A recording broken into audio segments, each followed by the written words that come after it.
The Dharma, infinite, profound, and subtle, it is rarely encountered even in a million of eons. Now we are able to hear, study, and follow it. May we realize the Tathagata's true meaning. In order to liberate all sentient beings from the samsara, please generate a supreme bodhicitta. Now let's continue with the study of the Song of Victory. We've studied the first part, that is the encouragement to practice Vajrayana, and the second part, encouragement to arouse the mind of bodhicitta, which includes two parts, the reason and the merit. So we've already talked about the reason, now we talk about the merit. This blocks the gate to lower realms, allows you to attain the happiness of higher realms, and eventually leads you to ultimate liberation from samsara. You shall practice this essential teaching without being distracted at all. The merits of bodhicitta, either the bodhicitta of aspiration or the bodhicitta of action, are immeasurable and boundless. This has been addressed in great details in the Compendium of Trainings, the Way of the Bodhisattva, and many more Mahayana sutras, so I shall not repeat them again over here. Simply put, the merits of bodhicitta can be manifested in two ways. First, if one arouses genuine bodhicitta, all negative karmas can be eliminated in one's mind continuum, and one's virtuous roots will grow ever stronger. As a result, because of the power of bodhicitta, the doors to lower realms are closed. Indicates that the bodhicitta already then blocks or closes the lower realm's door, such as hell, preta, or animal realm. Just as by the fire at the end of time, great sins are utterly consumed by bodhicitta. Like the first at the end of the time burning out of the entire world, the moment bodhicitta arises in our mind, those heavily negative karmas that are difficult to purify, such as the 5 crimes with immediate retribution or crimes of criticizing the Dharma, can be consumed. If one's negative karma is cleansed, one is impossible to fall into the lower realms. Hence, Phuntsok Rinpoche said that if a person with a bodhicitta has bodhicitta cannot possibly fall into lower realms. We must try our best to generate bodhicitta before we die, and must make sure that our bodhicitta is not impaired after it is arised. This is the way that we will not take rebirth in lower realms. This is the first merit. The second merit is that with bodhicitta, one's virtuous roots will grow stronger and stronger. In this way, one will not possibly fall into lower realms after death, but gain rebirth as a human being of a noble family or as gods in celestial realms, someone with great merits to enjoy the temporal peace and happiness of the higher realms. All sentient beings' happiness depends on bodhicitta. As Shantideva said, the pain-dispelling draft, this cause of joy for those who wander through the world. The precious bodhicitta is the cause for all beings obtaining peace and happiness. The above are the temporary merits. What are the ultimate merits then? They are the merits of attaining the 5 paths and 10 bhumis, and the ultimate and unsurpassable fruition of Buddhahood. So, the cause of being reborn in the 3 lower realms and all the obstructions of samsara are being eliminated, and liberation can be gained. So, the benefit of bodhicitta are indeed immense for living beings. The mighty Buddha, deeply pondering for many ages, have seen that this and only this will save the boundless multitudes and bring them easily to supreme joy. So, the Buddha have been thinking in numerous eons, what would benefit sentient beings the most? What is it? To provide them with food and clothing? Or make sure that they are mentally and physically healthy? After repeated observation with their unsurpassable wisdom, they finally discovered that bodhicitta would be the most beneficial for sentient beings. Just like some scientists and inventors who devote themselves to research for a long period of time and invented some something that they believe will be of the great benefit to all humankind. Similarly, over a long period of time, the Buddha discovered that bodhicitta would bring the most benefit to all living beings. So, uncountable living beings can easily attain the supreme fruition of Buddhahood by arousing bodhicitta in their mind. Hence, Pansok Rinpoche encouraged us to practice one-pointedly in the course of practicing on the path of Bodhi. We must not allow our minds to be tempted by the 8 worldly concerns and get lost of our goal. We must earnestly practice the pith instruction of bodhicitta. This is the essence. This is the pith. So, for it is the most important and precious approach among all the practices. I believe that all of you here who have learned the way of bodhisattva should have a certain understanding of bodhicitta. At this point, I am indeed very glad. Nowadays, no matter which city I travel to, people of today are aware of the importance of bodhicitta. Due to personal afflictions, work, and other reasons, some still have a long way to go, while some are making progress quite well. Despite all those, life is very short. Therefore, do not start off aiming at the highest dharma. Instead, the focus should be put on completing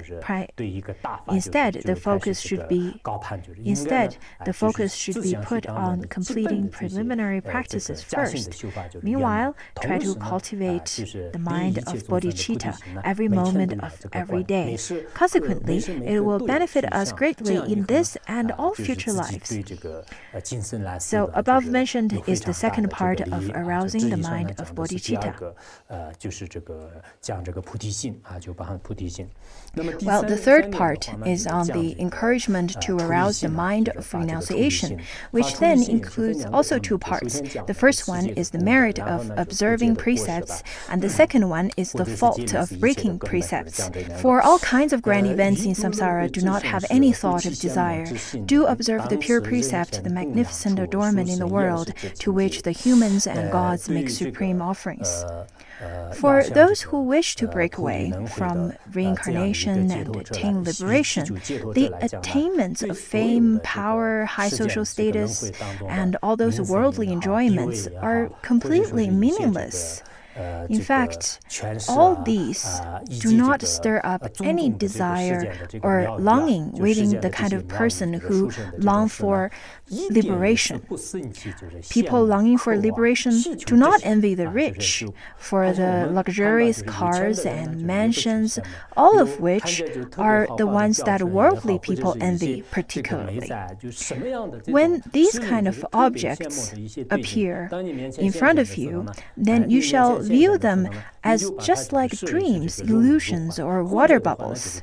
All of those are absent of intrinsic essence in renouncing its eyes. And it is not just lip service, but such people truly feel that the 3 realms are like a house on fire without any momentary bliss, so to speak. A real renunciation mind is generated within them. Many people in the beginning, however, are just like Nanda, the Venerable Nanda. They have great difficulties in completely abandoning the yearnings and attachments towards this samsaric world. It's very difficult. But if we study the Buddhist teachings, in the long term, we will definitely become aware of the insecurity of samsara and further arouse renunciation in ourselves. Finally, we'll definitely arouse a real mind of renunciation, and the best approach is to contemplate the 4 thoughts that turn the mind from samsara. First is precious of being born a human being, second, impermanence of life, third, defects of samsara, and the fourth, the law of cause and effect is infallible. After we have completed this, true renunciation will arise in the continuum of our mind. Lama Tsongkhapa says in his 3 principal aspects of the path, he said that there is no arising even for a second of attraction to the perfection of cyclic existence. All day and night the intention-seeking liberation arises, then the thought of renunciation has been generated. When will we arouse renunciation? After practicing the 4 common preliminaries. We will no longer aspire to any worldly splendor of transmigration, not even for 1 split second. At that time, we will sincerely long for liberation from samsara day and night, just like a prisoner desperately yearning to get out of the prison. If so, we have aroused renunciation in the continuum of our minds. Of course, on the one hand, such requirement is relatively rigorous. Not being envious of worldly splendor for even 1 second is very difficult to achieve, especially for us as mundane beings.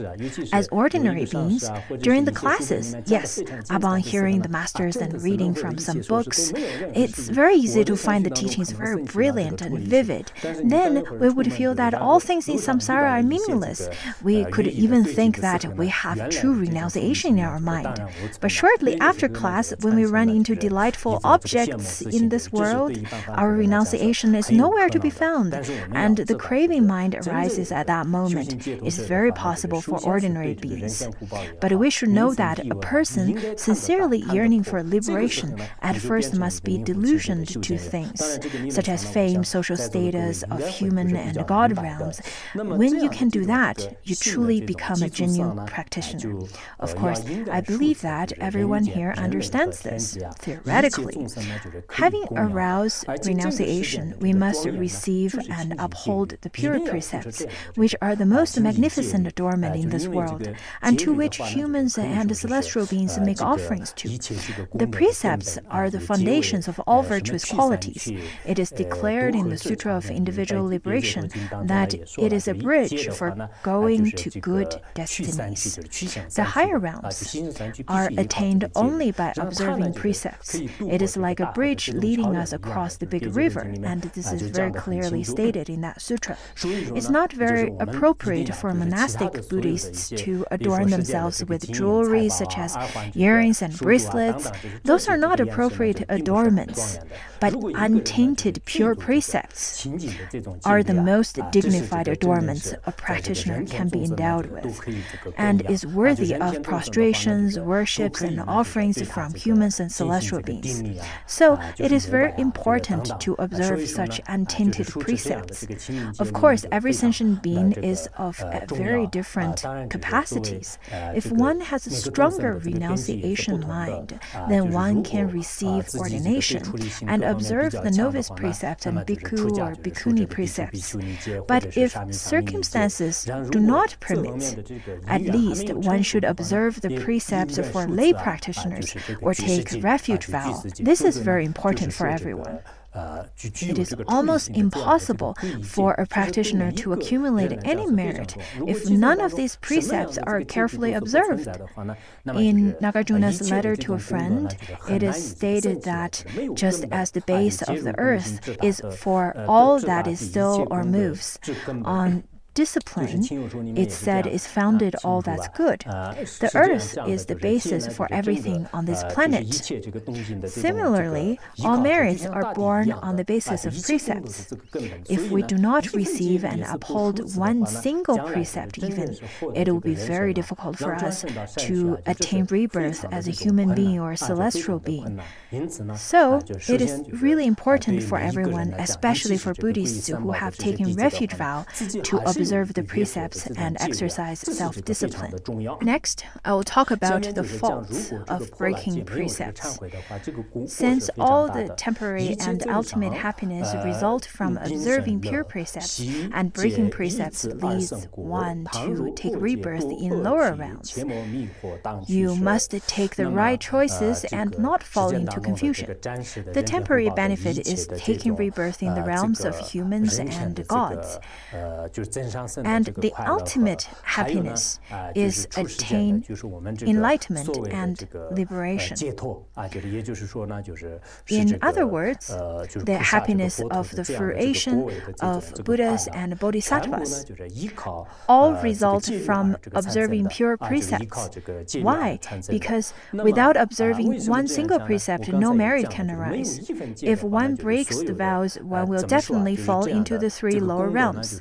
Because after one breaks the vow, especially breaks the fundamental vow, or that of relating the fundamental vow without repenting all those breaking the vows completely in one's whole life, the result will be horrifying. It is stated in the Sutra of Individual Liberation that the only destination for those who break precepts is the three lower realms of hell realm, hungry ghost realms, and animal realm. At that time, these kind of people cannot even help themselves, let alone benefiting others. According to the condensed Prajnaparamita Sutra, where it says, those who break their precepts cannot even help themselves, let alone benefit others. So, for those who already break their vows, they cannot even benefit themselves. How can they help others, and how can they benefit all sentient beings and liberate all sentient beings? That is impossible and, in fact, quite laughable. But observing the pure precepts has become more and more difficult in this degenerated age. In particular, it is becoming more and more difficult for the monastics to observe the uncontaminated precepts in this kind of highly commercialized information age. I personally know that at a monastery in the county where I was situated, about 10 years ago, there were more than 300 monks, and now the number decreased to less than 200. The number has not increased but decreased over the past decade. Some monks just give up their robes since the dazzling televisions, laptops, and cell phones and market commodities all provide constant sensory stimulation and continuously tempt people. As a result, unlike practitioners in ancient times, very few people can stay in remote and solitary places anymore, and not many people can practice the Dharma one-pointedly. When I visited Beijing recently, I met some abbots and eminent monks from different monasteries. I asked them, which monastery do you come from? Then they all introduced themselves and so and so. Then I asked, how many monastics do you have over there at your monastery? The answers ranged from 10 to 20, at most 30-something. These facts are quite disgraceful.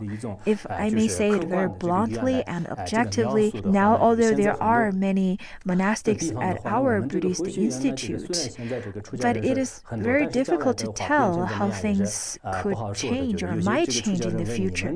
Then some of them asked me, how many monastics are there at your monastery? I replied, more than 6,000 according to the current national statistics. What? Are you sure you counted them right? They can hardly believe that there are more than 6,000 monastics in one monastery. Yet I told them this figure is just for the permanent residence population according to the registration. The number is possibly much higher if we added the transient population. Many of them thought I was doing the impossible, and in fact, I think that it is all due to the blessings of His Holiness Khenpo Sodargye that almost every day at our monastery there are people who want to take monastic vows. It looks like that we have too many monastic people here now. However, the situation is very different in other places. In many renowned monasteries, now the only remaining is the structure of a splendid shrine hall and nothing else. I also met a very famous monk on the other day, and we conversed for a long time. He talked a lot about how much money he spent on the temple. Then I asked, how many people are there at your temple? There are lay Buddhist practitioners, but as for monastics, only me and my disciple, he replied. I'm not saying that Chinese Buddhism is not thriving now. That's that's really not my intention. Tibetan Buddhism is experiencing similar crisis too. Both in Lhasa and Kham area, the number of monastic people have been has been declining. More and more elderly practitioners have passed away. The younger generation are not willing to get ordained. Many middle-aged practitioners have chosen to resume secular life and get derobed. As such, it has become more and more challenging for monastics to observe untainted precepts in this degenerated age. This can be seen in recent decades. As for lay Buddhists nowadays, some of them have aroused I can only say quasi-renunciation mind. But many people have a sincere desire to attain enlightenment. Hence, we still should attach importance to precepts. As lay Buddhists, you should take the 3 refuge vows and observe the 5 precepts. If one breaks the vow, and one should then receive them again in front of a qualified teacher, because once we take these precepts in this life, then all the merits have a foundation, just as how the earth could let the flowers, grass, and trees grow. Similarly, all merits grow and prosper on the basis of precepts. Thus, we must not be confused and lost our direction in this degenerated age. We shall be extremely careful in making choices as regards accepting the causes and conditions, which will protect our precepts, and discarding the unfavorable conditions that will lead us to break our vows. This is the goal we're striving towards. So the next one is the 4th part, that is encouragement to develop virtuous personalities. First, I'll introduce the reasons for developing virtuous personalities, and then the next one is the merit of maintaining virtuous personalities. So there are 2 aspects as well. Always comply with your friends in word and deed. Be a person of integrity filled with kind-heartedness. In order to benefit yourself in the long term, the 5th instruction is to benefit others at the present moment. So, virtuous personality is indeed of critical importance. In order to attain any insights in Vajrayana or Prajnaparamita, we must have bodhicitta first, and then the arising of bodhicitta is dependent on the mind of renunciation, and you have to be a good person for that. Could a villain ever have renunciation mind? It's impossible. Will there be bodhicitta without renunciation? It's impossible. Without bodhicitta and renunciation, could one realize the great perfection? It's definitely impossible. Without entering primary school, how can one attain the understanding and knowledge of college? And without college, how can you then have a doctorate degree? Even if one has such a PhD degree, it's more likely a counterfeit anyway. So, virtuous personality is really the basis of everything. This is the essence. This is summarized by Phuntsok Rinpoche throughout many years of teaching. I believe that, regardless of studying esoteric or exoteric dharma, it is imperative to have a virtuous personality. Without such, you're just an armchair theorist, and theory cannot give rise to any genuine insights. Jumi Rinpoche says in the words of mundane and transcendent codes, he said that worldly rules are the foundation of Buddha Dharma. If one does not act noble in world, one will never grasp the supreme principle of Buddha Dharma, not mentioned to achieve enlightenment. This verse means that the worldly laws or virtuous personality is the foundation of Buddha Dharma. It is impossible for one to attain supreme enlightenment without noble traits, as it lacks the basis and foundation. So, virtuous personality is very important. Of course, everyone differs in their judgment of what is a virtuous personality, what is a good person. Some consider virtuous as easygoing, non-temperamental, and hardworking. The criteria could be very different. Some consider good looks and charismatic character is of good good personality or good character. And some takes tenderness and good-heartedness as a good personality, while others take tough character as a good personality. Over here, Phuntsok Rinpoche taught from a different angle, and he identified the following traits for virtuous personality and expected us to keep them in our hearts. The first one is always comply with your friends in word and deed. We must always get along harmoniously with our family members, relatives, and friends, regardless of their age and status. We must not be disruptive, that we stir up the group wherever we go. We should be very kind to everyone. From a worldly perspective, a person with good characteristics is respectful to those of higher status and compassionate to those of less privileged, and get along harmoniously with those who are of their equals. This is the first criteria. This is called good characteristic or good personalities. Then when we aspire to work and serve others, we must be aware of the fact that disagreements are common in any groups. But a good-natured person is able to maintain pure perception and comply with whatever other people say. As the Buddha says, I shall comply with worldly people. If the Buddha behaves in this way, we ordinary human beings must surely follow this example. Of course, compliance does not mean being without principles. For example, when you comply with those who are greedy and hateful, does it mean that you yourself should also generate the same afflictions? Not at all. We must comply deeds that are rational in this world and in accordance with the Dharma, and in this way we get along harmoniously with everyone. Do not purposely take the opposite route deliberately when others are all moving in the same direction. There's a metaphor in Tibetan saying that illustrates such kind of people. When 100 yaks are all climbing uphill, the Gaba yak, which is the kind of inferior type of yak, would run downhill. I think this is quite a vivid illustration, because a man who has negative personality is always clashing with others in his behavior. No, I have to do the exact opposite than what you expect me to do. That's what they always do. For example, if one takes a bus from Serta County to Chengdu, a man who has difficult personalities and very difficult to get along with will have quarrels with many people on the way. Actually, regardless of being in a bus or in the same house, he'll behave like that in any kind of group. People all feel relieved when someone like this would leave the group. It's like clearing a pink eye. Oh, let's have a good dinner party to celebrate his departure. That guy has left our group, and now my heart is finally at ease. But when a good person leaves, everyone is really saddened. How could this happen? We have no appetite for lunch now. I'm really sad that such a good person has left our group. However, you can't judge a book by its cover. When I meet people for the first time, I keep that at the back of my head, because you can't make accurate judgment based on first impression. Sometimes a person's attitude and behavior seems quite appropriate at first, but eventually you'll get greatly disappointed after interacting with him for some time. And sometimes a person may appear to be rather unpleasant, but the more you interact with him, the better you feel about him. This is the first rule.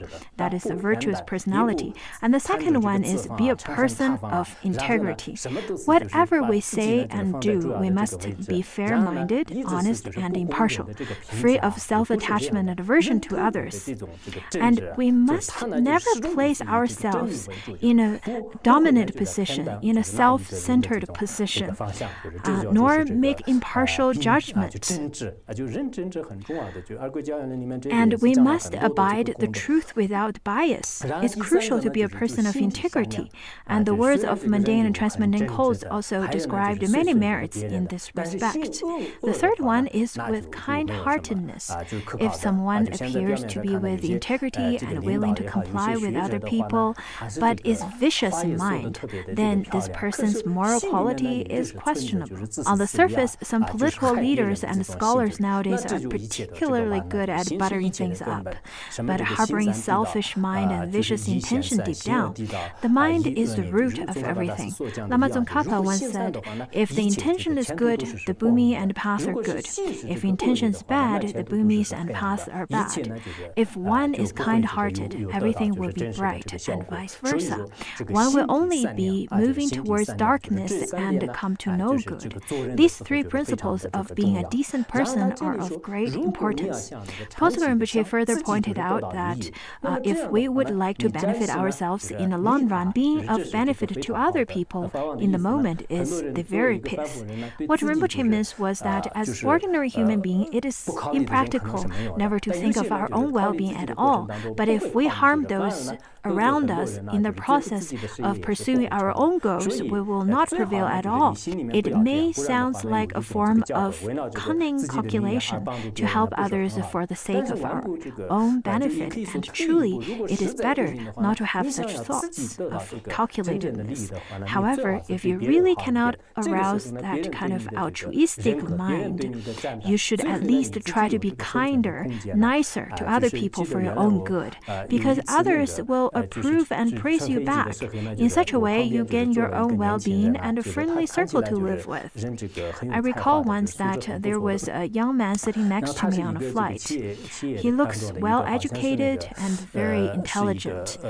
It turns out during our chat that he was a CEO of a company and did not believe in Buddhism, so he's not a Buddhist. But we still shared some common interest in our chats and very common opinions. To summarize his opinion, he said that we must strive to be good people and help others. Actually, in order for our business to succeed, we must help those around us. This is to ensure our own survival. If I were to merely look after my own interest, other people are smart enough to see through it sooner or later. As such, eventually I would not be able to accomplish anything at all. I think it's quite reasonable. I said that we also praise such altruism in Buddhism. In fact, that's very true. For example, regardless which teacher you study with, a Buddhist master or business executive, in this process, if you always think only for yourself, you will not be trusted by others because selfish behaviors are very easily to see through. If you want to be accepted by others, then try your best to help others. In this way, people will appreciate you and warmly accept you. Therefore, indeed, if a person would like to benefit himself, helping others is an effective approach for the time being. So that's the pith instruction. Pontsuk Rinpoche once jokingly said that after so many years of life experience, I have noticed that many people have very little worldly smart. They are very self-centered, the worldly beings, only talking about themselves and expressing their opinions and thinking of themselves. Only thinking of your own deeds is not helpful. For example, if you fall in love with someone and tries everything possible to possess the other person without spare any personal space, the result is often counterproductive. Yet, if a person wholeheartedly supports and helps the other one that he loves, by doing so, he is very likely to be accepted by the other one. But such simple truths are not acknowledged or practiced by worldly people nowadays. Studying the Buddha Dharma, virtuous personality, is essential. Without cultivating such virtuous character, talking about profound insights and realizations are far-fetched. Therefore, we must keep this firmly in mind. Though people are of different personalities, how can you be an all-good Buddha when you cannot even be a good person first? And in order to be a good person, we need to work hard on the traits addressed above. If you would like to learn more, you may look into the book Drops of My Heartfelt Advice by Pontsuk Rinpoche, which contains Rinpoche's teachings on fulfilling the prerequisites of broad-mindedness and broad-based knowledge. These are the pure standards for being a good person and skillful means of all Buddhas of past, present, and future. Also, the essence of the four dharmas of attraction. Each of you, my disciples, should never forget.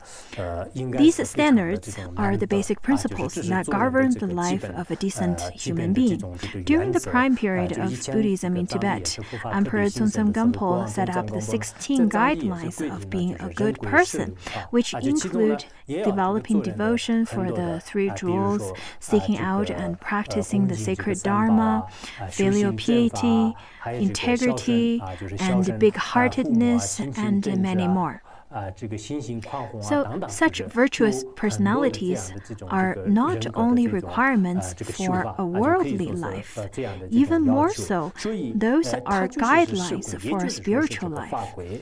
It is the path of skillful means to attain Buddhahood for all Buddhas of 3 times, regardless of which Buddha we're referring to. They must have been a good person during the causal stage. A villain cannot become a Buddha. Don't even mention a Buddha. He cannot become a bodhisattva or arhat. In general, only good people can attain realization and insights of Dharma. We can also easily tell that truly enlightened masters are extremely charismatic as a person. Even if we put aside the accomplishment of their realizations, they're decent and charismatic people first. I have followed and relied upon many great spiritual teachers in my life, and the power of their words and actions exceeds the imagination and expectation of ordinary beings, which is very different than those of ordinary beings. Look at our actions and words, they're of no value to copy. As a result of their virtuous personalities, these great teachers have reached a unique state beyond the secular world. Hence, the 6th Chan Patriarch Huineng stated that the Dharma is in this world and has no isolation from the mundane knowledge. If we do not follow the basic worldly rules as our foundations, our accomplishment in Buddha Dharma will be without basis.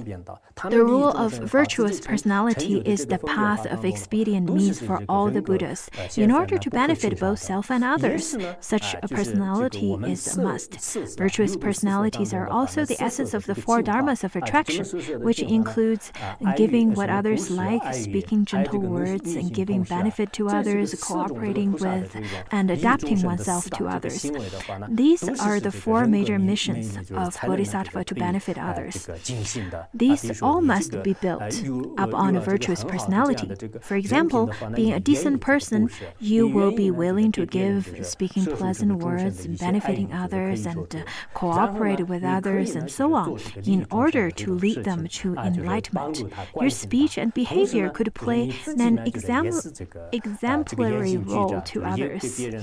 And hence, virtuous personality is the essence of the 4 dharmas of attraction. At the very end of this Doha, Pantsuk Rinpoche then offered his heart advice, saying that for those, my students, who have faith in me, you must always remember to be persons of virtue, now and in the future. If you cannot be a good person, all your other cultivations are impossible. Just like a tree, without roots, it's impossible for a tree to grow trunks. And without tree trunks, the branches, leaves, and fruits will never grow and flourish. For the same reason, in order to be a good person, you should make a resolution that from now on, I must try to get along with others, not quarrel with this person today, or get in fights with others tomorrow. Also, avoid slandering others. Not getting along with anyone is not good. Also, being vicious in mind, angry at this one and cursing the other one, you must break off all these negative thoughts. Meanwhile, strive to be a person of integrity rather than cunning and calculating. People nowadays can be very sly, especially politicians. They run off at the mouth on the stage, but cannot deliver a thing after. There are too many people like that nowadays. But we must strive to be men of integrity and humbleness. Fame and statuses are not important. What really matters is that you must be a person without bias. No matter how we have been misunderstood or defamed or wronged, we will never really be harmed by all of those, because our kind and honest nature will shine through like pure gold, which will not be tarnished by any darkness and hindrances. Thus, we must aspire to be a good person. In the past, the many Kadampa masters would first observe a student's character. before admitting them as disciples. If the student was not a decent person, the master would not accept him nor pass the Dharma lineage to him. On the other hand, if a person was of very good personality, but not very smart, the master would still accept him and be a student. Therefore, virtuous character rather than intelligence is critical element here. So a good person is not necessarily of a solemn appearance with beautiful voice and elegant manners. It's not like that. They must be kind-hearted, which is the most important. In any case, kind-heartedness is essential, without which the foundation of being human does not exist. So we must be a good person first. Then there will be a chance of success for our practicing Buddha Dharma. Hence, as Buddhists, the conflicts between groups and interpersonal disputes must be pacified. Otherwise, when non-believers see us quarreling, then they will laugh at us and say that, look, these Buddhists are all hypocrites. Their verbal high standards are not sustained by their terrible acts. How can they arouse faith in Buddhism then? If we can get along well within the Sangha with peace and harmony, it will motivate the non-believers to arouse their faith. Khenpo Sodargye and I once met a famous Tibetan PhD. He admired our monastery greatly and said that one of the major characteristics of your monastery is the great population. Another one is the observance of rigorous precepts. Yet, the most impressive is that there is little conflict within so many people. There are only about a dozen employees at my workplace, and 5 to 6 of them are not on good terms with each other. So he thought that was the most rare. Indeed, amongst such great Sangha, we all keep a harmonious relationship, and it is all because of the blessings of Rinpoche. It is common for people to have disagreements on trivial matters. Even around the Buddha, some bhikkhus and bhikkhunis in the Sangha also experience the same kinds of problems. It's nothing new.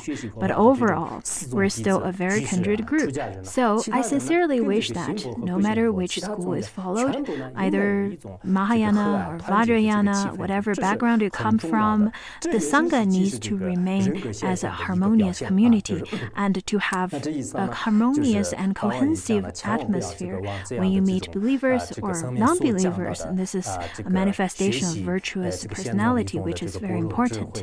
In summary, Phuntsog Rinpoche addressed the 4 major pith instructions in this text. The prajna wisdom of Sutrayana and Tantrayana comes from bodhicitta.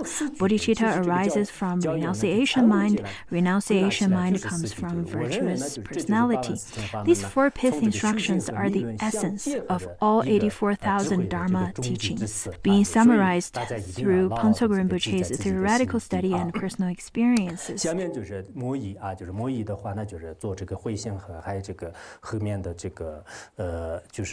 I dedicate this virtue to all sentient beings. May they transcend the abyss of samsara. May all my heart disciples be joyful and take rebirth in the Sukhavati Pure Land of ultimate bliss. So, the merit resulting from composing this treatise are transferred to all sentient beings who have been our mothers. May they transcend the horrible abyss of the 6 realms of samsara. In the meantime, the essence of the 84,000 Dharma methods is summed up in the 4 pith instructions addressed above. May great bliss arise in the hearts and minds of those with faith in Phuntsog Rinpoche and in Buddhism, as we're indeed immensely blessed among the vast infinity sea of samsara to meet this wish-fulfilling jewel-like pith instruction. Our hearts must be filled with joy. Has joy arisen in your mind? I'm not sure if you have that. If so, it means you have faith in Buddha Dharma after all. If no trace of joy can be found in your mind, mind, and you're just thinking the song of victory is finally over. When I get home, what should I eat? Or thinking something like that. Okay, the class will be over soon. That's really wonderful. Please do not elaborate on the Dharma anymore. So their minds are really not on contemplating the Dharma. Once the class is over, I want to have something to eat, then go to sleep. Oh, if you have such thoughts as above, it means that you have not gained much from the Buddha Dharma. And then it says that may all sentient beings with auspicious affinity be reborn in Sukhavati Pure Land, attain ultimate peace and happiness, and benefit immeasurable beings in the future. There are 60 years in a full cycle of Tibetan calendar. The chronological record of Tibetan history began in 1027 AD. The year when His Holiness composed the Song of Victory was in the 17th cycle of Tibetan calendar, the year of Fire Rat, 1996, September 21st. As mentioned earlier, this was when His Holiness returned to the monastery after overcoming all inner, outer, and secret obstacles, and had a joyous reunion with all of his disciples in the monastery. So at that time, the monastery arranged a Vajra entertainment Dharma assembly for this special occasion, during which the entire narrative of Panso Rinpoche's illness and recovery was performed, including some dohas originally sung by Venerable Druntumpa and Jumipa Rinpoche as a blessing to Rinpoche at that time. I watched this videotape last year, and some of the footage had become blurry. It has been more than 10 years since 1996. And then Ngawang Lojo Tsokme is the Dharma name of Panso Rinpoche.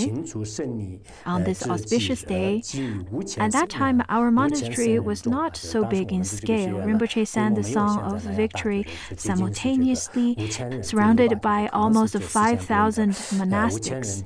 Excellent, excellent. Now the class is over.